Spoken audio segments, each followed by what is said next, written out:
Tahun 1945, dunia bersorak, Adolf Hitler tewas, Nazi runtuh, dan Perang Dunia Kedua, konflik paling mematikan dalam sejarah manusia, resmi berakhir. Tapi kegembiraan itu tidak bertahan lama. Di balik euforia kemenangan, tersimpan benih-benih konflik baru yang jauh lebih kompleks dan menyebar ke seluruh dunia. Bukannya kedamaian, dunia malah terbelah menjadi dua kutub yang saling mencurigai dan mempersenjatai diri. Amerika Serikat dan Uni Soviet, dua negara pemenang perang, tidak pernah benar-benar bersatu. Mereka berbeda dalam hal ideologi, sistem pemerintahan, ekonomi, bahkan cara melihat masa depan umat manusia. Amerika Serikat mewakili sistem kapitalis liberal, demokrasi parlementer, kebebasan individu, dan ekonomi pasar. Di sisi lain, Uni Soviet menjunjung komunisme, pemerintahan terpusat, ekonomi terkontrol, dan anti-imperialisme ala Barat. Pertentangan ini bukan sekadar ideologi, ini adalah perang pengaruh global. Siapa yang menguasai dunia? Siapa yang bisa membentuk pemerintahan di negara-negara bekas jajahan?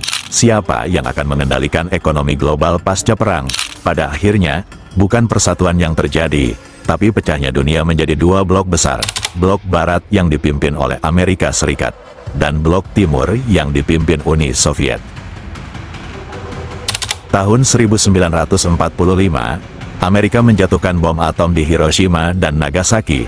Dunia melihat kekuatan penghancur total dalam satu ledakan. Tapi Uni Soviet tak tinggal diam.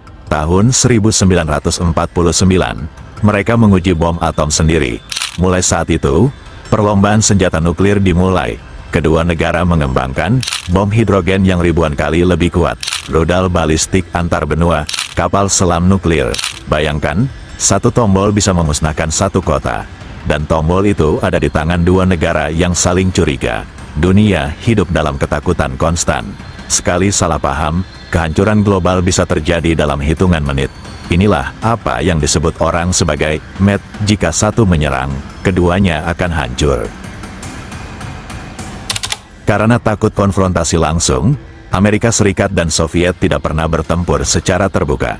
Tapi mereka bertempur melalui negara lain, disebut proxy war, perang perpanjangan tangan. 1. Korea. Korea terbelah dua, utara, didukung Soviet dan China, versus selatan, didukung Amerika Serikat dan sekutunya. Hasilnya, perang berdarah yang menewaskan jutaan orang, dan hingga kini, Korea tetap terbelah. 2. Vietnam. Amerika masuk ke Vietnam demi mencegah komunisme menyebar, tapi mereka menghadapi perlawanan gerilya dari Viet Cong yang brutal. Setelah 2 dekade perang, Amerika Serikat kalah dan mundur, meninggalkan jutaan korban sipil dan kehancuran besar. 3. Timur Tengah dan kudeta Iran. CIA dan intelijen Inggris menjatuhkan Perdana Menteri Iran, Mohammad Mossadegh, karena ia berani nasionalisasi minyak. Digantikan oleh Shah yang pro-Amerika Serikat, Iran akhirnya meledak dalam revolusi tahun 1979. Semua bermula dari perang dingin dan kontrol atas minyak. 4.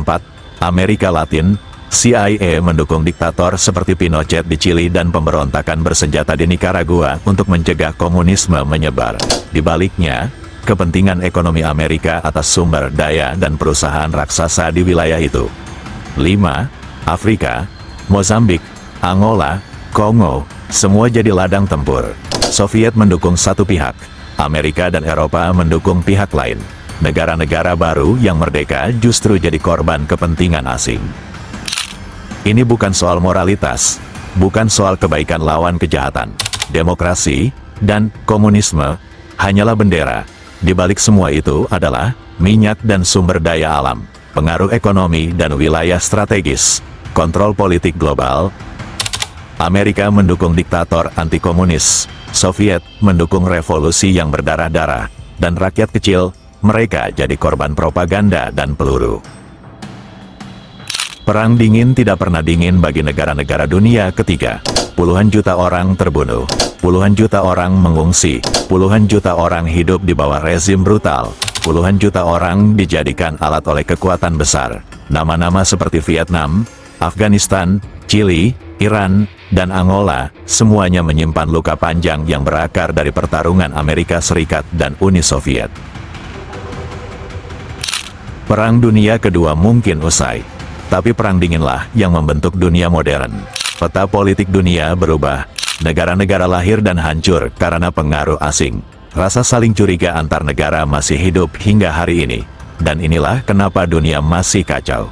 Karena dunia belum pernah berdamai, hanya berganti bentuk perangnya. Tahun 1991, dunia kembali berpesta. Uni Soviet, kekuatan besar yang selama puluhan tahun menjadi lawan utama Amerika Serikat, resmi runtuh. Bendera palu arit diturunkan dari Kremlin, dan media barat bersorak, Perang Dingin sudah berakhir. Tapi itu hanya ilusi, karena meski Uni Soviet hilang dari peta, bayangannya masih menghantui geopolitik dunia hingga hari ini. Konflik, ketegangan, dan permainan kekuasaan tidak hilang, mereka hanya berganti bentuk. Setelah Uni Soviet bubar, hanya ada satu negara adidaya tersisa, Amerika Serikat. Inilah era unipolar. Amerika Serikat menjadi polisi dunia, menentukan siapa yang boleh berkuasa, siapa yang harus dijatuhkan. Tapi seperti bom waktu, kekacauan terus mengendap. Rusia tidak pernah benar-benar kalah. China diam-diam bangkit sebagai kekuatan baru. Dunia ketiga masih bergulat dengan bekas luka kolonialisme dan perang proksi. Tahun 2022, Rusia di bawah Vladimir Putin menyerbu Ukraina. Dunia terguncang. Eropa kembali merasakan perang darat berskala penuh. Tapi ini bukan hanya konflik dua negara. Ini adalah penolakan Rusia terhadap ekspansi NATO ke timur. Perebutan pengaruh geopolitik antara Rusia dan Barat. Reaksi terhadap trauma Soviet atas penghinaan dan kekacauan setelah tahun 1991. NATO terus memperluas wilayahnya sejak Perang Dingin usai. Bagi Rusia, ini dianggap ancaman langsung, bukan sekadar kebijakan pertahanan. Bagi Barat, ini soal demokrasi dan kedaulatan Ukraina. Siapa yang benar, itu tergantung siapa yang bercerita. Tapi satu hal pasti, dunia kembali hidup dalam logika konfrontasi Timur versus Barat. China hari ini bukanlah China tahun 1990-an. Di bawah kepemimpinan Xi Jinping, China berubah dari pabrik dunia menjadi kekuatan global dengan ambisi besar.